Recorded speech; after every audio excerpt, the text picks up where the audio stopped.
The outcome of this election is not what we wanted, not what we fought for, not what we voted for, but hear me when I say, hear me when I say, hear me when I say, the light of America's promise will always burn bright. I know folks are feeling and experiencing a range of emotions right now. I get it. But we must accept the results of this election. While I concede this election, I do not concede the fight that fueled this campaign. That doesn't mean we won't win. That doesn't mean we won't win. It can't be. It cannot be. If he wins the election, you won't be on the show anymore. He'll come looking for me. There'll be things that happen that none of us can imagine. Seriously, Robert De Niro, like, is this your best attempt at trying to like fearmonger people into not supporting Trump? That's what happens in that kind of a dictatorship, which is what he says. Let's believe him. Take him at his word. Are you also a lawyer? Yeah, I am. So you could conceivably be a great AG if this was... Who wants Liz Cheney to be the Attorney General for the United States? Comment below. And I say this because your moral core is magnificent. Moral core. We've laid out the stakes in this crucial election, where one side stands for freedom while the other meets the textbook definition of fascism. Wow, suggesting Donald Trump is a fascist. A far-right dictatorial regime like Hitler's Germany or Franco's Spain or Mussolini's Italy. What is with these lefties, these angry liberals trying to like tie Hitler to Donald Trump? Like, what in the world, yo? You gotta love MSNBC anchor Joy Reid and her wild antics, right, guys? The Defense Department and NASA are going to need a new arrangement for all their rockets and for all the multi-billion-dollar contracts Elon Musk's companies have with the U.S. government.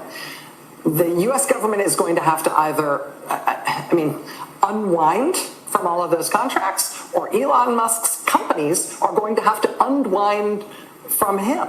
This is an untenable reality in national security terms. Now that we know what we know about Elon Musk. Wow, it's like they're threatening Elon Musk essentially for backing Donald Trump, threatening the longevity of his business. How is this a democracy, guys? Look, Hispanic voters are swing voters, and I think, what's interesting here is the Republican Party treated them the same way they treated white working class voters. They courted them the same way they treated white working class voters. The Democratic Party has spent a lot of time treating it as an identity group. And I think we're starting to see them start to drift to the right.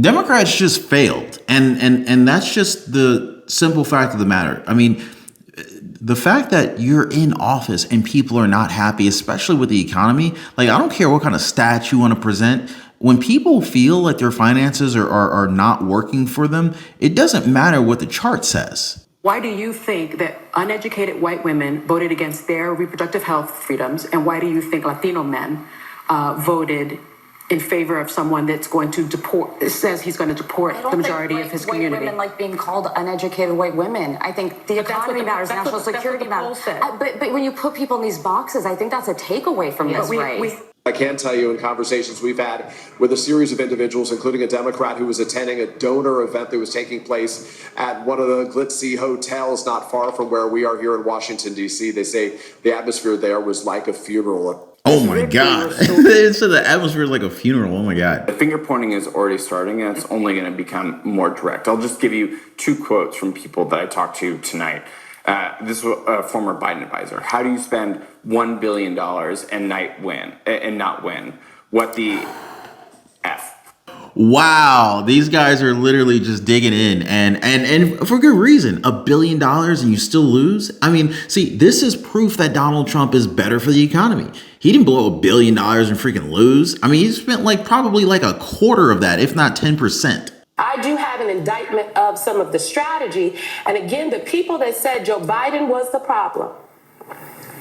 Where's my camera? He was not the solution. He was not the solution. I will just note that it is probably not the best idea that Democrats orchestrated a very public stab fest, a proverbial stabbing in the front of the sitting president of the United States of America, and then didn't use him in his hometown of Scranton, Pennsylvania. Holy cow. Holy cow. So now, not only are they crying about losing the election, but Democrats are now pointing the finger left and right. Now, all of a sudden, Joe Biden being pulled from being the front-running presidential candidate for the Democratic Party. Now it's a bad idea. Well, it's bad because you lost. Why do you think that uneducated white women voted against their reproductive health freedoms? And why do you think Latino men voted in favor of someone that's going to deport, says he's going to deport the majority of his community? White women like being called uneducated white women. I think the economy matters, national security matters. But when you put people in these boxes, I think that's a takeaway from this race. Wow, guys. Sunny hosted from The View literally just balls up, tearing, crying after she discovers that Donald Trump beat Kamala Harris in the 2024 presidential election. Unbelievable, guys. All right, guys, it's time to go to bed. None of us are stressed about the election, right? We all are gonna just go have the best night's sleep of our lives, aren't we? Who literally cares about that? I'm profoundly disturbed. I think if you look at the New York Times this morning, the headline was America makes a perilous choice. I think that in 2016, we didn't know what we would get from a Trump administration, but we know now. And we know now that he will have almost unfettered power. And so I worry, not about myself, actually. I don't worry about my station in life. I worry about the working class. I worry about my mother, a retired teacher. I worry about our elderly and their Social Security and their Medicare. I worry about my children's future, especially my daughter, who now has less rights than I have. And I remember my father telling me many, many years ago that I was the first person in his family to enjoy full civil rights. And now I have less civil rights than I had when he told me that. So again, I'm profoundly disturbed that the 14th Amendment of the Constitution did not prevent someone who participated in an insurrection from becoming president of the United States. I think that going forward, the convicted felon box on employment applications better be taken off, because if you can be the president of the United States. Tell me what you're thinking. Well, I'm so proud. I'm so proud of her. I don't think people realize how hard it is to get to where she was. Her fighting through the primary thicket of California politics to become Attorney General. Really hard. I mean, this is really hard stuff. And then to be vice president and to step into the most difficult situation in the world, where she had to be completely loyal to Joe Biden and respectful of the fact that he had chosen her, but yet maneuver in a situation. I mean, such political skill. It is. Aww. A little bit of political skill was required to become the president of the United States. Are you freaking kidding me? Like, I'm so sick of this like pansy behavior, as if, you know, the presidency should just be handed to her. I mean, like, are you freaking kidding me? You're supposed to work for this. You're asking to be put into the most powerful position arguably in the freaking world. So becoming the president of the United States, the highest nation of the land, isn't as easy as you thought it was going to be. Whatever happened to hard work is good work? Whatever happened to that? It's all well and good to say it in theory, but in practice, it's totally different, huh? You don't have to be intelligent to know you can't pay your bills. We've got to be honest, among Hispanic men and black men, there's a lot of misogyny. And I think that we've got to deal with the reality that he appealed to this whole false macho thing that some black men and some Latino men went for. You don't have to be intelligent to know you can't afford groceries. People will forget what you did, they will forget what you said, but they will never forget how you made them feel. You know, this just pisses me off beyond belief. It's like, I just keep hearing this stupid word misogyny. Like the fact, like they're just pushing this silly made up narrative that they made up that men are somehow not voting for Kamala Harris simply because she's a woman. And that's just completely ignorant. This was a movement like nobody's ever seen before. And frankly, this was, I believe, the greatest political movement of all time. And now it's going to reach a new level of importance because we're going to help our country heal. We have a country that needs help, and it needs help very badly. We're going to fix our borders. We're going to fix everything about our country. America's future will be bigger, better, bolder, richer, safer, and stronger than it has ever been before. God bless you, and God bless America. Thank you very much. America has gotten behind the man, and they have placed their vote in who they have the confidence in. Period, point blank. How you feel? I'll start. Yeah, go ahead. My takeaway is that the system works. We live in a democracy. Mm-hmm. People spoke. This is what people wanted. I vehemently disagree with the decision that Americans made, but I feel very, very hopeful that we have a democratic system in this country. We should value it. We should love it. We should protest if the situation arises that we I'm really surprised that Joy Behar is actually taking this stance here. need to protest, which I'm sure it will. And I've been through this before with Nixon. It's been very difficult.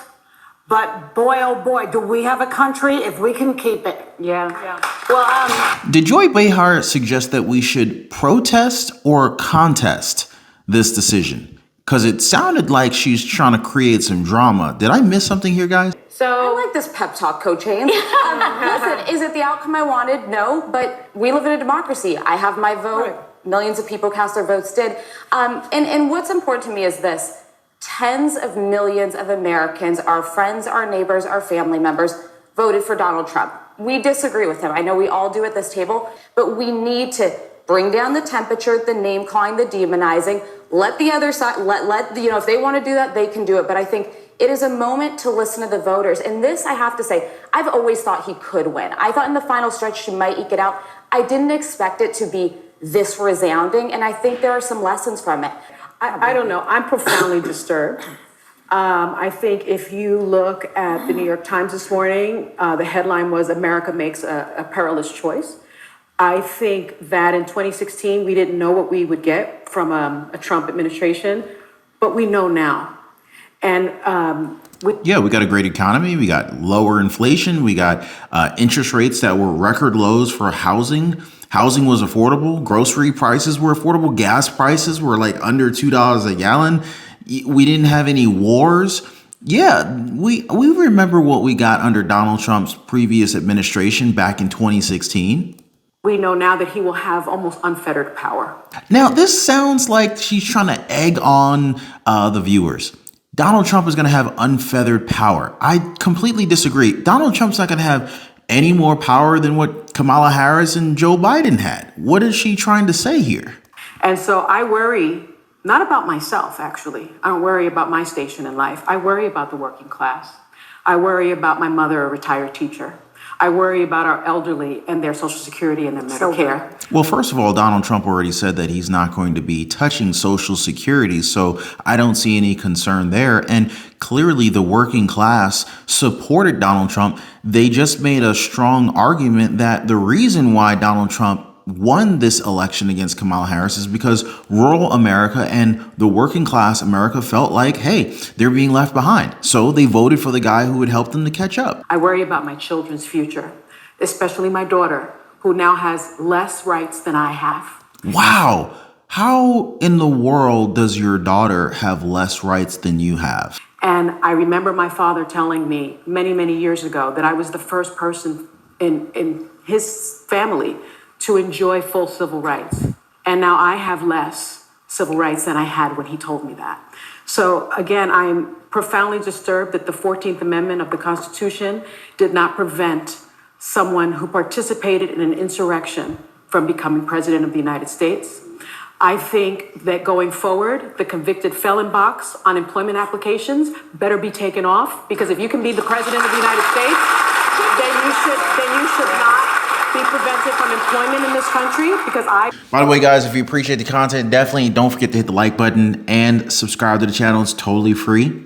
Well, here's the thing. I mean, that's okay. You know, I don't really care if you take the box off on the unemployment or on the employment applications or not. But you got to ask yourself, how did Donald Trump even qualify for being a convicted felon? What? Why? Well, they created fake cases and they just had a biased jury. That's how. Yeah, economists have made clear that he's going to increase the debt by $7.75 trillion. I'm worried about mass deportation and Well, hold on.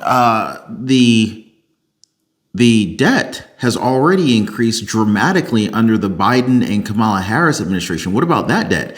And Donald Trump hasn't said that he's interested in deporting people who are here in America legally. So if you're not doing something illegal, then what are you really concerned about here? That just doesn't make any sense here, Sonny. internment camps. And I'm also worried about Elon Musk warning Americans to prepare for temporary hardship. I'm surprised at the result, but I'm not surprised. As a woman of color, I was so hopeful that a mixed race woman married to a Jewish guy could be elected president of this country. Wait, so you're hopeful that a mixed race woman married to a Jewish guy, a white guy. So basically this is all about race. This is all about color. It's not about policy for you, Sonny Hostin. It's all about color. It's about race. Like, is that how you govern a country? Is that how you really select your leaders? Well, if they're my color, regardless of what their policies are. So what if they're destroying the country? Your vote is bought by the color of the person's skin. Doesn't that make you racist? And I think that it had nothing to do with policy. I think this was a referendum of cultural resentment in this country. Well, so then are you trying to say that black people who voted for Donald Trump resented their own race? And then that would also, according to your logic, Sonny, that would mean that Kamala Harris is black, because the only way that black people could be resenting their own race would be if they voted against their own race. And many people debate whether or not Kamala Harris is black or some other race anyway. I think it,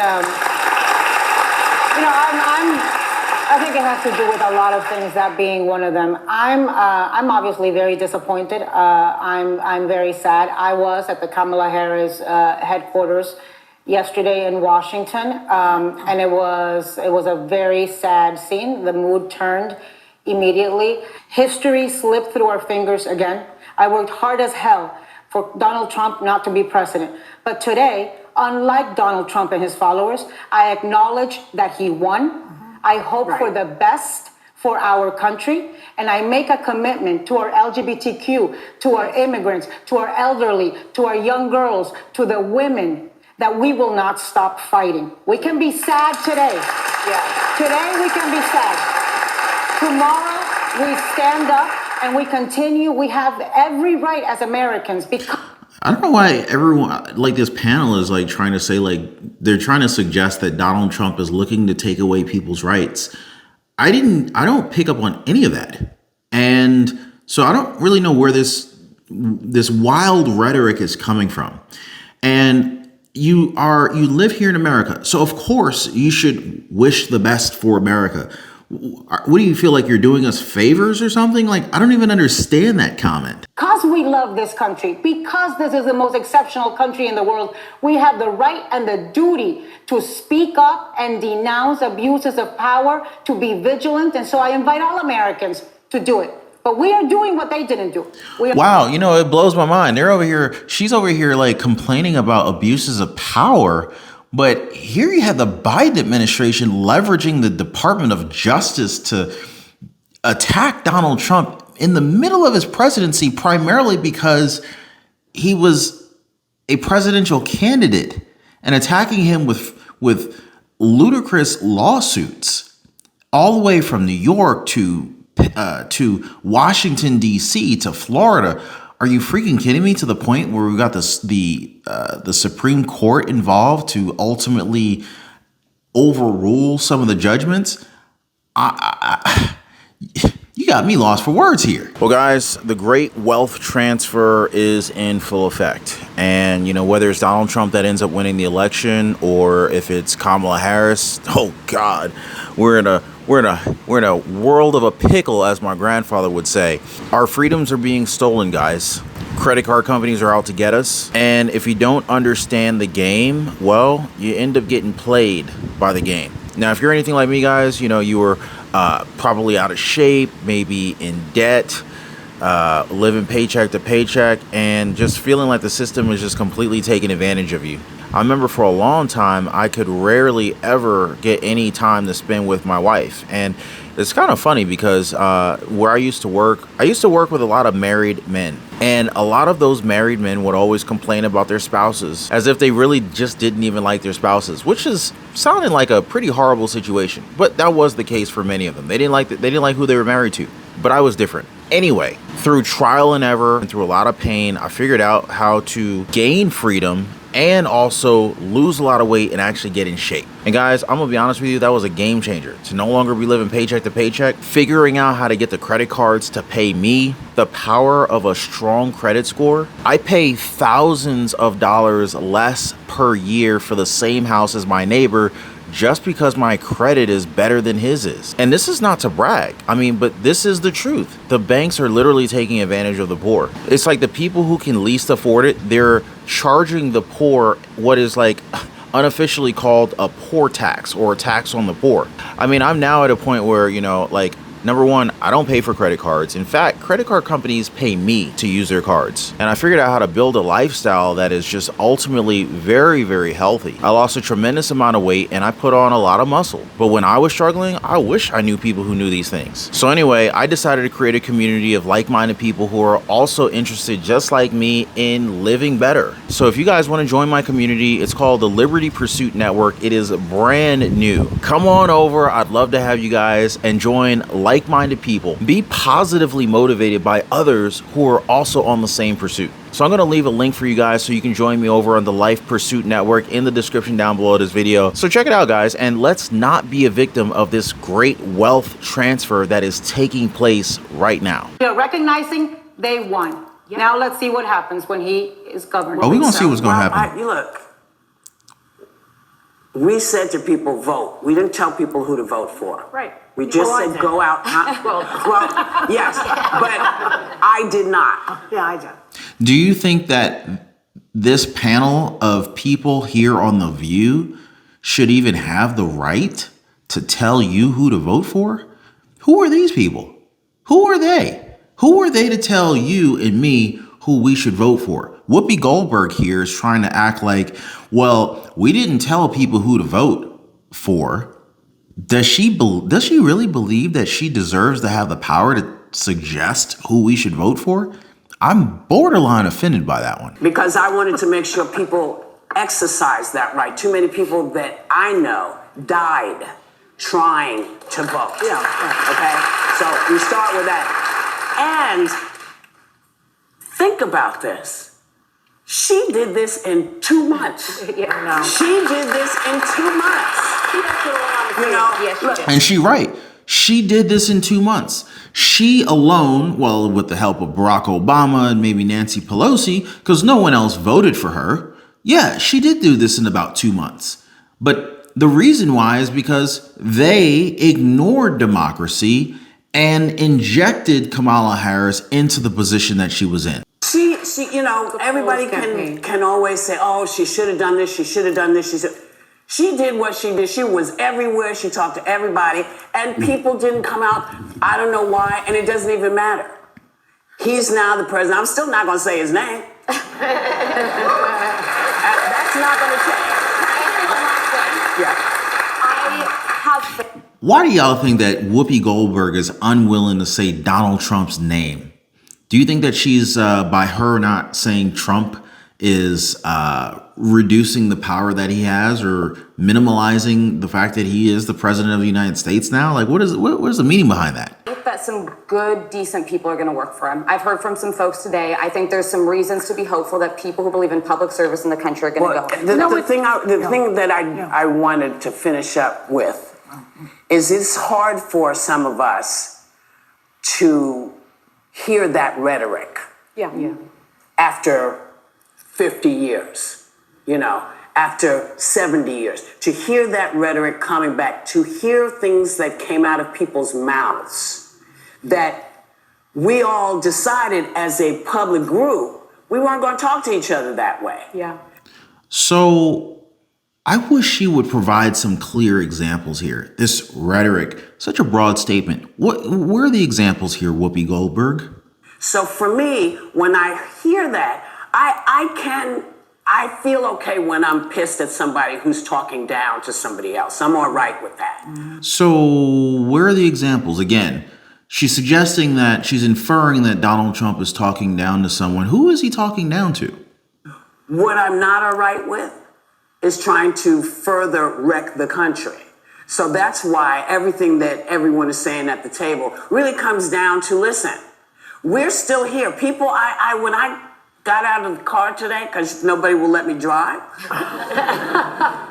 I saw mailmen, people with their kids. I saw people walking around, looking, drinking the coffee stuff from Starbucks. Yeah. I don't drink coffee, so I never remember. But I saw people living their lives, and that's what we have to do.